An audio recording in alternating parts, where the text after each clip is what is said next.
आज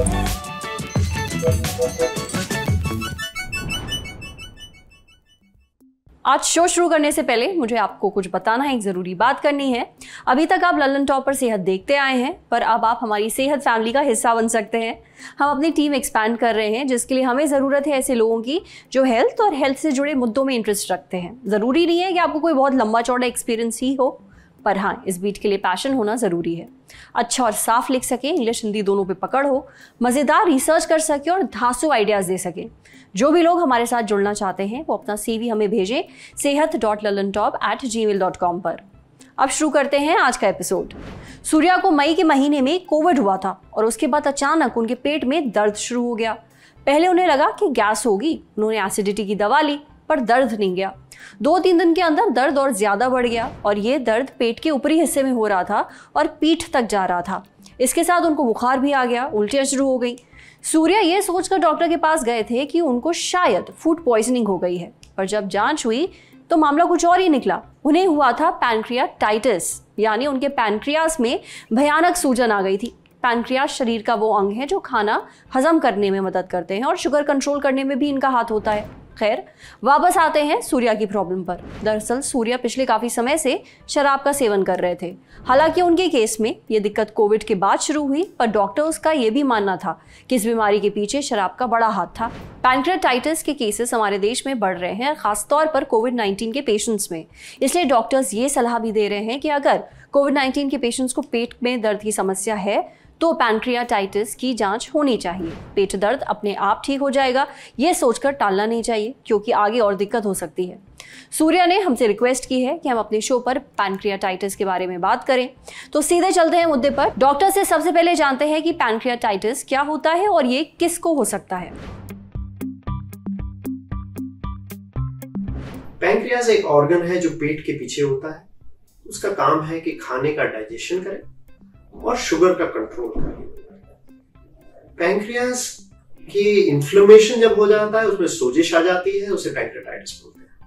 पैनक्रियाटाइटिस 2 तरीके का होता है। एक होता है अक्यूट पैनक्रियाटाइटिस, जो लाइफ थ्रेटनिंग, सीवियर और अक्यूट इलनेस होता है। दूसरा है क्रॉनिक पैनक्रियाटाइटिस, जिसमें तकलीफें लंबी चलती रहती हैं, धीरे धीरे तकलीफ होती रहती है। पहले अक्यूट पैनक्रियाटाइटिस के बारे में बात करेंगे। अक्यूट पैनक्रियाटाइटिस एक लाइफ थ्रेटनिंग इलनेस भी हो सकती है। पेशेंट को दर्द होती है, पेट में दर्द होती है, जो अक्सर ऊपर होती है और पीठ में जाती है। पेशेंट मुड़ के दुगना हो जाता है दर्द के साथ में। दर्द के साथ में सांसें हिलनी बंद हो जाती हैं, जिसको हम आईबिएस बोलते हैं। पेट फूल जाता है। जब शरीर में जो पैनक्रियास का जूस शरीर में फैल जाता है, शरीर के सब अंगों पे असर पड़ सकता है। बीपी कम हो सकता है, ब्रीदिंग में अफेक्ट हो सकता है और जान को खतरा हो सकता है। पैनक्रियाटाइटिस के कारण सबसे पहले होते हैं गॉल स्टोन डिजीज, पित्त की थैली में पथरी होना। कभी ये पथरी टपक के पित्त की नली में चली जाती है और पैनक्रियास की नली को रोक देती है।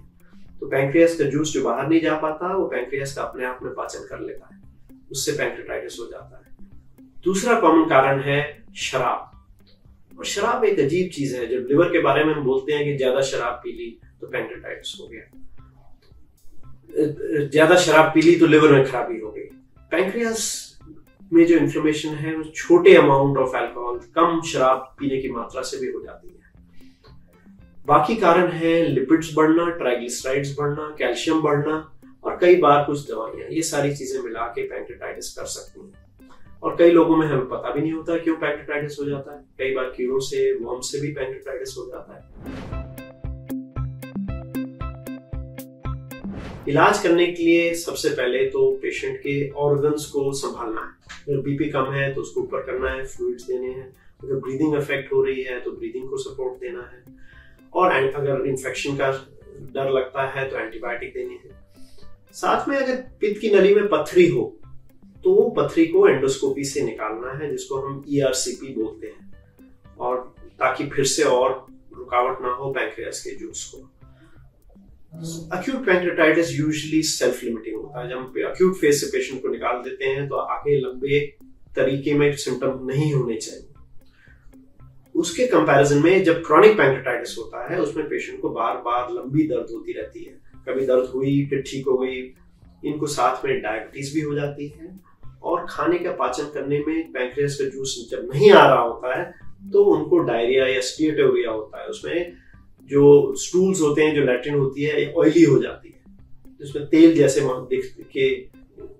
तेल्स के उसमें ड्रॉपलेट्स दिखते हैं लैट्रिन के अंदर। क्रॉनिक पैंक्रेटाइटिस का इलाज करने के लिए सबसे पहली चीज, अगर पेशेंट शराब पीता है तो शराब बंद करनी है। इसको बाकी चीजें, अगर दर्द हो रही है तो दर्द की दवाइयों के साथ में पैंक्रियाटिक एंजाइम्स देने होते हैं, जो एंजाइम्स पैंक्रियास को काम करने से रोकते हैं ताकि दर्द ना हो बार बार। साथ में अगर रेकरेंट एपिसोड्स ऑफ पेन हो रही है, बार बार दर्द होती है, तो हम उसका इलाज करने के लिए एंडोस्कोपी से भी इलाज कर सकते हैं, सर्जरी से भी इलाज कर सकते हैं। एंडोस्कोपी के अंदर हम पैंक्रियास की जो डक्ट है उसको खोल के उसके अंदर एक स्टेंट डाल देते हैं और पित्त की नली, पैंक्रियास की नली में अगर पत्थर हो तो पत्थर भी निकाले जा सकते हैं। ये सब है वेरियस तरीके, अलग अलग तरीके जिससे हम पैंक्रियास का इलाज करते हैं। कोलोनोस्कोपी एक रीजनेबली सेफ प्रोसीजर है। उसमें पैंक्रेटाइटिस होने के चांसेस बहुत कम है, ना के बराबर है। एक आध केस रिपोर्टेड है पैंक्रेटाइटिस का, बट पैंक्रेटाइटिस तभी होती है जब पैंक्रियास में चोट पहुंचती है या पेट के अंदर कोई इंटेस्टाइन की परफोरेशन हो जाती है, आंत फट जाती है और आंत का फ्लूइड लीक हो जाता है और उससे पैंक्रेटाइटिस हो जाती है। पैंक्रेटाइटिस होने का रिस्क बहुत ही कम है और उसके बारे में सोचना भी नहीं चाहिए। ये तो ऐसे है कि हम सड़क पार कर रहे हैं, क्या हमें गाड़ी मार जाएगी, अगर हम ध्यान से जाते हैं तो कुछ नहीं होता। पैंक्रियास का ध्यान देने के लिए आपने सबसे पहली चीज, अगर आप शराब पीते हैं तो शराब अवॉइड करें। अगर आपकी पित्त की थैली में पत्थरियां हैं और दर्द हुई है तो उनको ऑपरेशन करिए। ये ना वेट करिए कि एक स्टोन नीचे चला जाए और उसके बाद कॉम्प्लिकेशन हो जाए। पैंक्रियाटाइटिस क्या होता है ये तो आपको समझ में आ ही गया होगा। पैंक्रियास में आई सूजन या चोट के कारण ये बीमारी हो सकती है और आपके पैंक्रियास का सबसे बड़ा दुश्मन है शराब।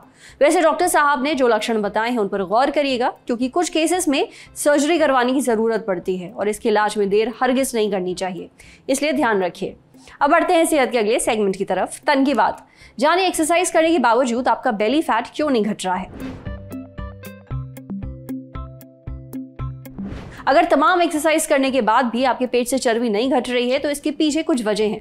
पहली वजह है हार्मोन्स। अगर आपको कभी बेली फैट की समस्या नहीं रही है और अचानक से ऐसा हुआ है तो चक्कर हार्मोन्स का हो सकता है। एक किताब है द हार्मोन क्योर, इसे सारा गॉटफ्राइड ने लिखा है जो एक MD भी है। किताब में लिखा है कि जैसे जैसे हमारी उम्र बढ़ती है हमारा शरीर फैट को जलाने के बदले उसे जमा कर रखने लगता है। जिन औरतों को मेनोपॉज हो रहा होता है उनमें एस्ट्रोजन हार्मोन भी बढ़ने लगता है और उसकी वजह से शरीर में फैट और ज़्यादा स्टोर करता है, खासतौर पर पेट के पास। दूसरी वजह है शुगर।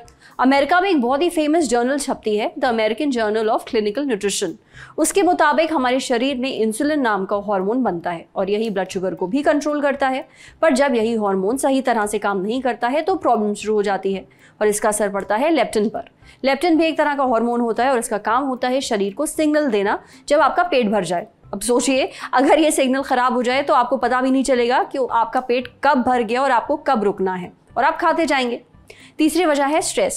स्ट्रेस तो शरीर के लिए वैसे भी बहुत ज़्यादा खराब होता है, पर इसकी वजह से आपका पेट भी बढ़ता है, यानी चर्बी बढ़ती है। जब आप स्ट्रेस लेते हैं तो आपके शरीर में एक हार्मोन बनता है जिसका नाम है कॉर्टिसोल। इस हार्मोन की वजह से वजन अपने आप बढ़ता है। वो इसलिए क्योंकि उस समय आपका शरीर सर्वाइवल मोड में चला जाता है और आपका शरीर अपने आप फैट स्टोर भी करने लगता है। समझे? अब बारी है सेहत के आखिरी सेगमेंट की, खुराक, यानी झकास सी हेल्थ टिप। बारिश के मौसम में डायरिया होना बहुत आम है। ऐसे में जानिए क्या खाना चाहिए और क्या नहीं। बारिश के मौसम में कुछ इन्फेक्शंस और बीमारियां बहुत आम है, जैसे कि डायरिया। ऐसे में सवाल बनता है कि अगर डायरिया हो गया है तो क्या खाएं और क्या नहीं। यह हमें बताया डॉक्टर अनुराग महाजन ने। डायरिया होने पर फाइबर और बहुत फैट वाली चीजें नहीं खानी चाहिए, इससे डायरिया बढ़ जाता है। इसके अलावा दूध और दूध से बनी चीज़ों को भी खाने से बचना चाहिए, लेकिन दही का सेवन किया जा सकता है। दही में लैक्टोबैसिलस नाम का बैक्टीरिया होता है जिसकी वजह से इसको खाना फायदेमंद होता है। डायरिया के वक्त आपको हल्का खाना खाना चाहिए, ऐसा खाना जिसमें तेल मसालों का इस्तेमाल ज़्यादा ना किया गया हो। घर पर बना दाल चावल भी खा सकते हैं, लेकिन ध्यान दें कि उसमें बहुत ज़्यादा घी, तेल और मसालों का इस्तेमाल ना किया गया हो। आज सेहत पर इतना ही। अगर आप एक डॉक्टर हैं, हमसे कुछ शेयर करना चाहते हैं तो जो ईमेल आईडी इस वक्त आपको अपनी स्क्रीन पर दिख रही है उस पर हमें एक मेल भेज दीजिए। ये वीडियो फेसबुक पर देख रहे हैं तो हमारे फेसबुक पेज को लाइक करिए, यूट्यूब पर देख रहे हैं तो हमारे चैनल को सब्सक्राइब करिए, बेल आइकन पर जरूर क्लिक कर दीजिए ताकि जब भी हम कोई नया वीडियो अपलोड करें तो उसका नोटिफिकेशन आप तक सबसे पहले पहुंचे। शुक्रिया।